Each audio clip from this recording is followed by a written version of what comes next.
ఏది అయినా ట్రై చెయ్యి ఆచి చికెన్ మసాలా. ఆచి చికెన్ మసాలా. కొండగట్టులో బండల మాటున నీటి ఊట సవ్వడి చేస్తోంది. మండే ఎండల్లో కొండపై ఊట అసలు ఎలా ఊపికొస్తోంది? ఇది హనుమాన్ ప్రసాదం అంటున్నారు భక్తులు. ఆ ఊట ఎలా వస్తోంది, ఎక్కడికి వెళుతోంది? కొండగట్టులో ఊటగట్టు రహస్యం ఏంటి చూద్దాం.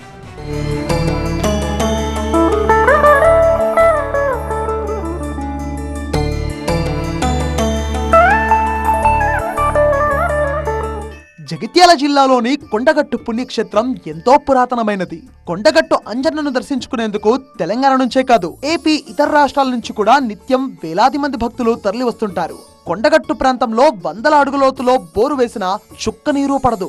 అలాంటి చోట ఓ అద్భుతం ఉందంటున్నారు స్థానికులు. కొండగట్టు పుణ్యక్షేత్రంలో మహా అద్భుతం. వేల సంవత్సరాల నుంచి కూడా ఇక్కడ జలబుగ్గ నుంచి నీరు ప్రవహిస్తుంది. ఈ నీళ్లను సేవిస్తే సర్వరోగాలు తగ్గుతాయని నమ్మకం. అంతేకాకుండా ఇక్కడి నుంచి తీసుకువెళ్ళిన నీళ్లు వర్షాల కోసం కూడా ప్రత్యేకమైన పూజలు నిర్వహిస్తున్నారు.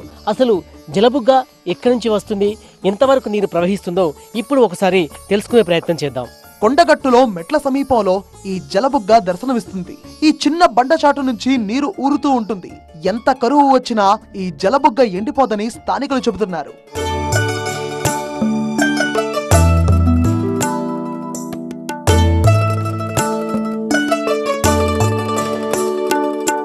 కొండగట్టులో ఎటు చూసినా వనమూలికలు ఉంటాయి. ఆ వనమూలికలతో కలిసిన ఈ నీళ్లు ఆయుర్వేద మందుగా ఉపయోగపడుతుందని భక్తుల నమ్మకం. వర్షాలు కురవడం కోసం స్థానిక రైతులు ఈ నీటిని తీసుకువెళ్లి గ్రామంలో పూజలు నిర్వహిస్తారు. రియల్ ఎస్టేట్ వ్యాపారులు ఇక్కడి బండరాళ్లను అటు ఇటు చేశారని, దీంతో జల ప్రవాహం కొంత తగ్గిందని చెప్తారు.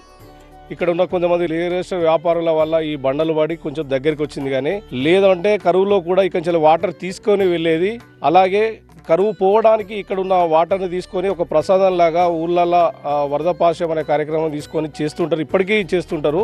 గంగాదేవిని ప్రసన్నం చేసుకోవడానికి ఆంజనేయ స్వామి ఇక్కడ ఘోర తపస్సు చేశారని, ఆ తపస్సుకు మెచ్చిన గంగమ్మ ఈ ప్రదేశంలో ఉద్భవించి నిరంతరంగా ప్రవహిస్తోందని స్థానికులు నమ్ముతారు. వనమూలికలు తాక్కుంటా వాటర్ వస్తాయి వేర్లకు, తాగిన ఇన్ని రోగాలు ఉన్నా పోతాయి. కటువు ఇప్పుడు 96, 97 కూడా ఫుల్ కటువ వచ్చింది. అప్పుడు ఇక్కడికి వచ్చి నీళ్ళు ఏమంటే గొర్రె మాకలు వచ్చి నీళ్ళు ఆగిపోరు. గొర్రెలు గుట్ట దిగుతారు బట్టి నీళ్ళు ఎక్కడ దొరకపోవు. ఏడుకోవాలంటే జలబుగ్గ కాడికి తాగేద్దాం అని చెప్పి బుర్రకాయలలో నీళ్ళు తీసుకొని పోయి తాగురు పట్టుకొని పోయి గొల్లోళ్ళు అంటే వాళ్ళు చేయటం మాకు ఇవన్నీ తెలిసిపోయినాయి. వాళ్ళు బాగా తిరుగుతారు గుట్టకు. ప్రభుత్వం చొరవ చూపి ఈ జలబుగ్గను అభివృద్ధి చేయాలని స్థానికులు కోరుతున్నారు.